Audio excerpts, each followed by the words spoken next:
one is that what is shipment, what is shipments, that how it may wrong. First we have already understand that what is logistics, what is the supply chain. We have understand all the business, that raw material transportation, shipments, order, customer warehouses, and to the actual customer.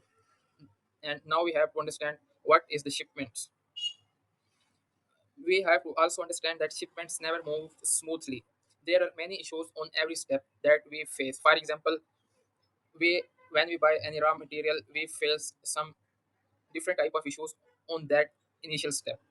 We have also issues on transportation, and we have also different type of issues when the actual product came.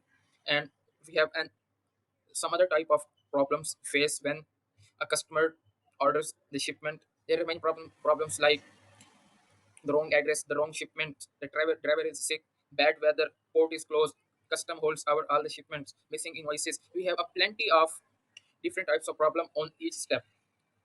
This may cause the $1 million of loss in the shipment industry, because every problem has different type of solution, and each type of solution takes a time to understand where is the problem, then how can we fix that specific problem.